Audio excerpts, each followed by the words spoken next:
Salut à toi et bienvenue dans cette nouvelle vidéo où je vais te parler des 10 freins que l'on peut avoir lorsqu'on est maman et que l'on souhaite entreprendre. À tout de suite.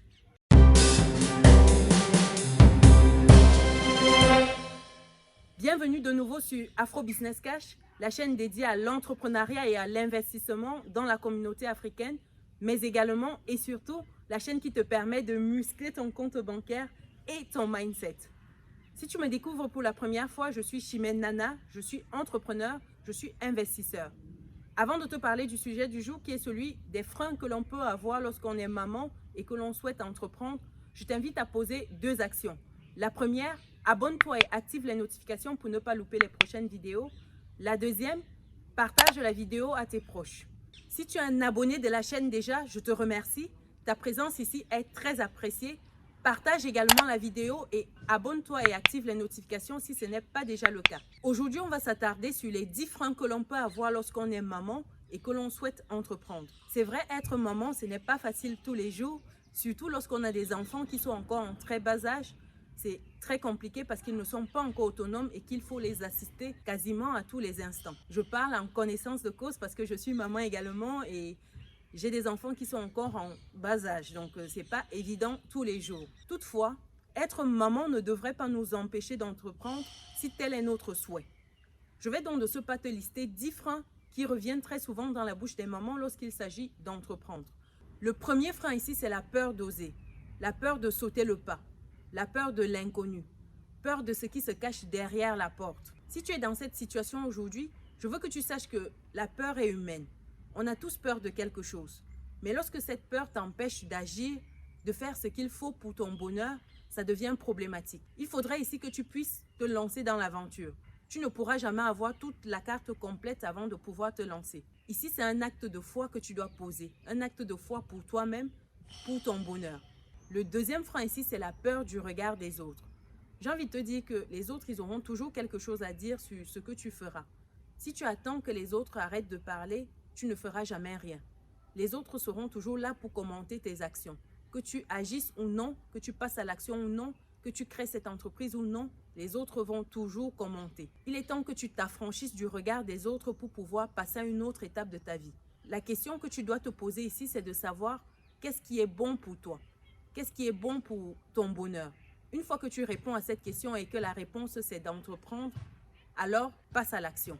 Le troisième frein ici, c'est de se dire qu'on n'a pas les compétences requises pour lancer son entreprise. Laisse-moi te dire que personne n'est parfait et personne ne détient la science infuse. Le secret ici, c'est de se former. Avec Internet, aujourd'hui, tu peux te former facilement et gratuitement sur plein de sujets. Tu as de nombreuses pages qui sont à ta disposition. Tu as de nombreux sites Internet qui sont à ta disposition. Tu as YouTube, tu as des tutos. Tu as également des livres, des bibliothèques, bref, tu as tous les moyens aujourd'hui pour pouvoir te former. La seule chose, c'est est-ce que tu le veux vraiment? Le quatrième frein, c'est la peur de ne pas être à la hauteur car on n'a pas les capacités requises pour se lancer. Si tu te lances dans une activité similaire à celle de ton emploi salarié, cela signifie que tu as déjà les compétences requises. La seule différence ici, c'est que tu seras à ton compte. Et qu'en plus, il te faudra des compétences en termes de gestion de l'entreprise, en termes de management, également des compétences de vente, parce qu'il faut savoir que la vente reste le cœur d'une entreprise, parce que sans vente, l'entreprise met la clé sous la porte. Le cinquième frein, c'est la peur de ne pas être légitime. C'est la peur de ne pas être crédible. Si tu te demandes si tu es légitime ou non, cela reflète tout simplement ton état d'esprit, ton mindset.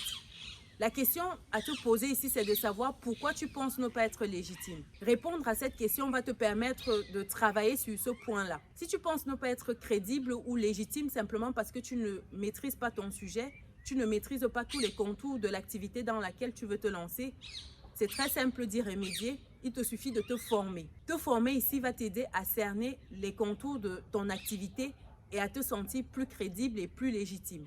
Le sixième frein, c'est de se dire qu'on ne sait pas dans quel secteur d'activité ou quel business se lancer. Pour t'aider à lever ce frein-là, je t'invite à écouter les plaintes de toutes les personnes autour de toi. Une fois que tu auras recensé l'ensemble des plaintes qui reviennent le plus souvent, Je t'invite à mettre en face de ces plaintes-là les différentes solutions que tu penses que ça pourrait être judicieux de mettre en place. Avec ton répertoire de solutions, tu peux ensuite aller sur Internet, regarder ce qui s'est déjà fait et comment ça s'est fait. Ça te permettra de te donner une idée sur comment tu pourrais aborder la question et aborder la solution que tu préconises. Également, Internet peut être une mine d'or en termes d'idées. Si tu manques d'idées pour te lancer. À côté d'Internet, tu peux également te poser la question de savoir quelles sont tes qualités. Dans quoi tu excelles aujourd'hui? Dans quoi tu es bon aujourd'hui que ton entourage te reconnaît volontiers? En répondant également à ces questions-là, ça peut te donner des pistes sur le produit, le service que tu peux mettre en place pour te lancer dans ton activité. Le 7e frein qui revient, c'est de se dire qu'on n'a pas le budget conséquent pour se lancer. Pour démarrer ton activité, tu n'as pas besoin d'un énorme budget. Tu peux commencer petit et grandir progressivement. Lorsque tu commences petit, ça te laisse le temps de cerner toutes les problématiques autour de ton entreprise. Ça te permet de maîtriser toutes les variables qui gravitent autour de ton entreprise. Une fois que tu as la bonne solution, la bonne manière d'écouler ton produit ou ton service, à ce moment-là, tu peux faire appel à des investisseurs pour venir t'aider à faire grandir ton entreprise. Tu peux faire appel à des levées de fonds comme le crowdfunding, tu peux appeler la famille, tu peux faire appel aux banques. Le 8e frein, c'est de se dire que lorsqu'on a des enfants, c'est impossible d'entreprendre. Si tu te retrouves dans ce cas de figure, je t'invite à regarder autour de toi s'il y a des mamans qui ont réussi dans l'entrepreneuriat. Si tu dénombres dans ton entourage des mamans qui ont réussi à percer dans l'entrepreneuriat, tu comprends donc que si elles ont pu le faire, toi également, tu peux le faire. Même si dans ton entourage direct, tu n'as pas des personnes qui sont mamans et qui sont entrepreneurs et qui sont épanouies, je t'invite à élargir ton cercle de vision et de regarder dans le monde. Tu as forcément des personnes qui ont pu être mamans et en même temps être entrepreneurs. Si ces personnes-là ont pu le faire, ça veut dire que toi également, tu peux le faire. Si moi, j'ai pu être maman et être entrepreneur, ça veut dire que toi également, tu peux le faire. Le maître mot ici, c'est l'organisation. Pour pouvoir s'en sortir au quotidien en étant maman, c'est avoir la capacité de s'organiser. Tu dois pouvoir gérer ton temps de manière à bien le répartir entre ton entreprise et tes enfants. Tout est une question d'organisation ici. Si tu as du mal à t'en sortir, il y a également des formations qui sont disponibles à ce propos-là. Le 9e frein ici, c'est de se dire que être maman et entreprendre signifie mettre une croix sur sa vie privée. Rien de plus faux. Le secret réside une fois de plus dans l'organisation. Il faudrait que tu puisses t'organiser de telle enseigne que tu puisses associer ta vie privée et ta vie professionnelle. Tu peux t'appuyer sur ton partenaire, tu peux t'appuyer également sur ta famille si elle est proche de toi. Les parents sont très contents de garder leurs petits-enfants, il suffit juste de leur demander.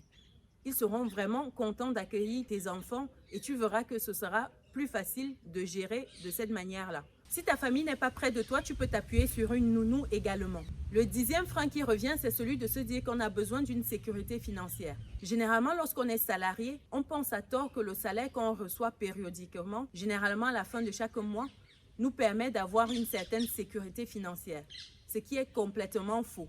Avec la crise récente de Covid, on a pu constater qu'il n'y a pas de sécurité financière lorsqu'on est salarié. Au contraire, être à ton compte te permet de gérer ta source de revenus et d'avoir un contrôle là-dessus. Rien de plus important que le contrôle de sa source de revenus.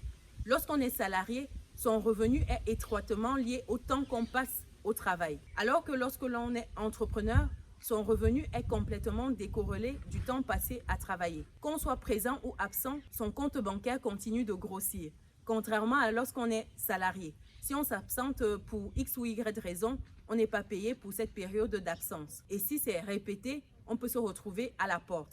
Pour synthétiser, voici les 10 principaux freins que l'on peut avoir lorsqu'on est maman et qu'on souhaite entreprendre. Le premier, c'est la peur d'oser. Le deuxième, c'est la peur du regard des autres. Le 3e frein, c'est la peur de se dire qu'on n'a pas les compétences requises. Le 4e frein, c'est la peur de ne pas être à la hauteur. Le 5e frein, c'est la peur de ne pas être légitime. Le 6e frein, c'est de se dire qu'on ne sait pas dans quel secteur d'activité se lancer ou dans quel business se lancer. Le 7e frein, c'est de se dire qu'on n'a pas le budget suffisant pour se lancer. Le 8e frein, c'est celui de se dire qu'avec les enfants, ce n'est pas possible d'entreprendre. Le 9e frein, c'est celui de se dire que l'entrepreneuriat, c'est mettre une croix sur sa vie privée. Le 10e frein, c'est être en quête de sécurité financière. Voilà, je suis arrivée au terme de ma vidéo sur les 10 principaux freins que l'on peut avoir lorsqu'on veut entreprendre et qu'on est maman. Dis-moi dans les commentaires quel est le frein qui te parle le plus et pourquoi. Si tu as aimé la vidéo, je t'invite à lâcher un pouce bleu en l'air, à partager la vidéo. Également, je t'invite à t'abonner à la chaîne et activer les notifications si ce n'est pas déjà le cas. Et nous, on se dit à très bientôt dans une nouvelle vidéo.